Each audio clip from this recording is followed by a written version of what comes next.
Hi everyone, I'm Aro Ogorian with ACAP Advisors and Accountants, and welcome to another edition of the ACAP Recap. Today we're going to talk about the Employer Identification Number, also known as the EIN. In this video, we're going to cover what is an EIN, why you may need an EIN, how to apply for an EIN, and what information you need to apply for free with the IRS. We'll cover who is a responsible party, what to do if you need to cancel or close an EIN, especially if your business is no longer in existence. And then lastly, we're going to talk about what to do if you have lost or misplaced your EIN and you need to find it. The EIN stands for Employer Identification Number, and it's sometimes referred to as an FEIN or Federal Employer Identification Number, or a TIN, a Taxpayer Identification Number. All those are used interchangeably. It's similar to your Social Security number, but it's specifically for your business, as EIN is specifically for your business. Now, we've grown accustomed to protecting our Social Security number and not passing it out to people, but a EIN is meant to be shared. You share it with your vendors, your bankers, or really anyone that you're conducting business with. And you share your EIN with a form called a W-9. And I'll have a separate video on how to complete a W-9 when you're working with vendors and they ask for your W-9. So why do you need an EIN? Well, simply put, you can't operate a business without an EIN. Your customers will require you to have an EIN, and they will not pay you unless you give them your EIN through that W-9 form. If you're a sole proprietor, an EIN helps you separate your personal assets from your business assets. Not so much your assets, but it helps you separate your personal identity from your business by not having to provide your Social Security number, which again, we're taught to protect. Some situations where you require an EIN are obviously to file your tax returns, because you need your EIN to file your tax returns. You're going to need it to open up a bank account. When you go to your bank and open up your business bank account, you're going to need an EIN. The bank will not open it up with your Social Security number. You will need an EIN to hire employees, because you'll need that EIN number to pay payroll taxes. You're also going to need an EIN to establish credit. So as your business matures and starts using your EIN in a judicious manner, just as you do with your personal Social Security number, that builds your business credit.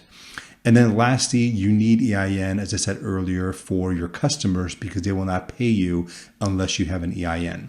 And the rationale for that is the customers, when they pay you and they report that amount they've paid you, they can show the IRS that they have paid this vendor and it's a tax deduction, and the IRS can cross-check that payment with your company to make sure that you're reporting that income that the customer has deducted. Now let's go over how to apply for an EIN at the IRS website, and what information you need to apply for an EIN. So the first thing we want to do is we want to go to the IRS website, and you'll see if you search IRS EIN, you're going to get some sponsored ads. And you do not want to go to these sponsored ads. These are places where you have to pay for an EIN, but the EIN is free through the IRS.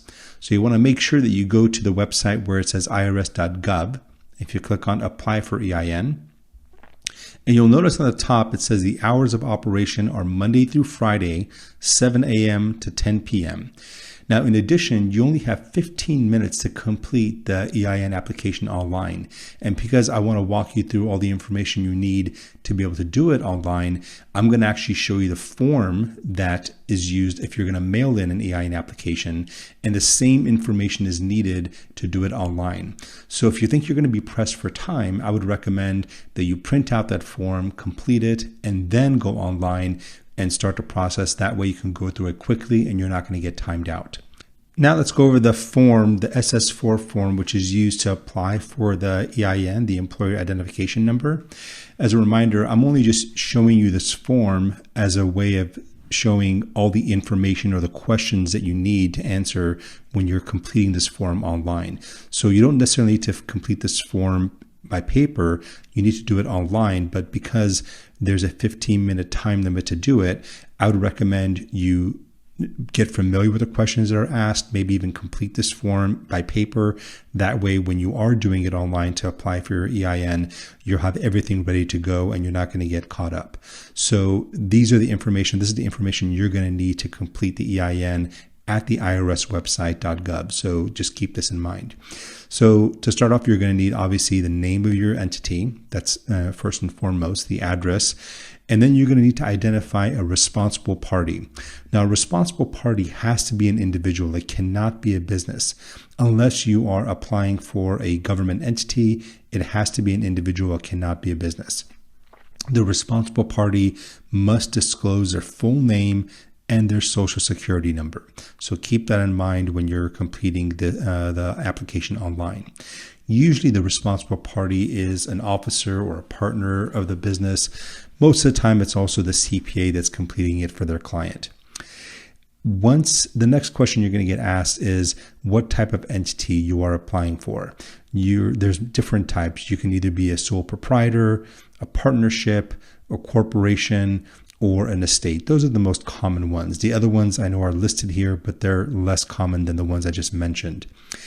You'll notice that one of the questions will be if you're an LLC, if you are a single member LLC, or if you have more than one member.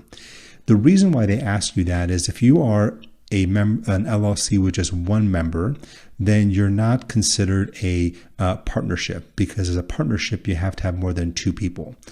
If you are a single member LLC, then you're considered a disregarded entity with the IRS, and you're going to apply as a sole proprietor.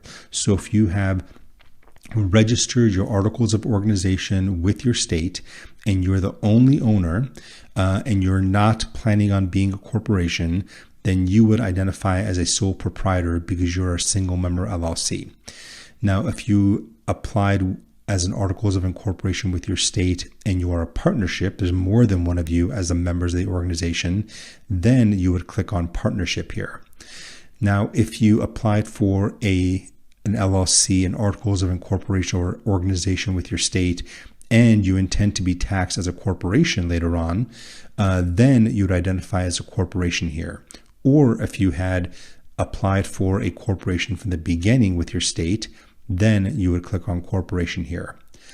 You'll notice there's two types of corporations. There's a regular corporation and then there's a personal service corporation. The difference is a regular corporation is a general corp. It would be someone like a mechanic or someone who's selling jewelry online or pretty much any business.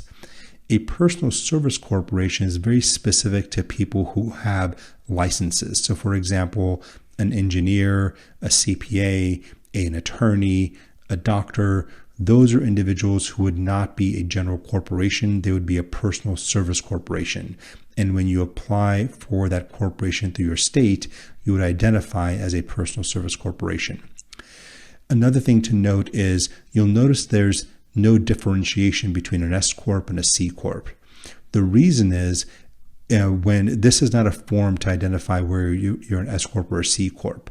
Every corporation that's initially established is automatically a C Corp. To become an S Corp, you have to apply with a form called a 2553 with the IRS to be eligible to be an S corporation. So this is not the form to do that, and this is also not the form that differentiates an S Corp or a C Corp.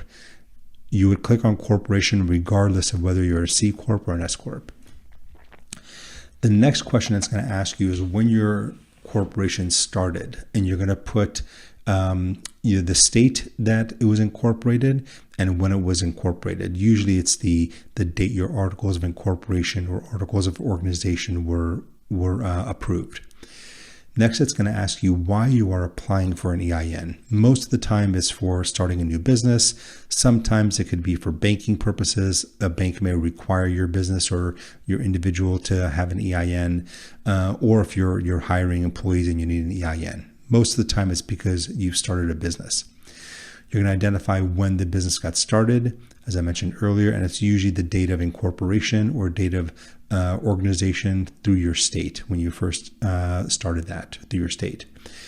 The next question throws people off, which is the closing month of your accounting year. For the majority of people, it's a calendar year, so December 31st. There are some instances where a business has a fiscal year. So sometimes a business fiscal year ends March 30th, March 31st, or June 30th, or September 30th. If your business is a fiscal year, then you would put that here that it's a fiscal year. But again, most businesses are calendar year. Next, you're going to get asked if you have any employees or plan to have any employees in the next 12 months.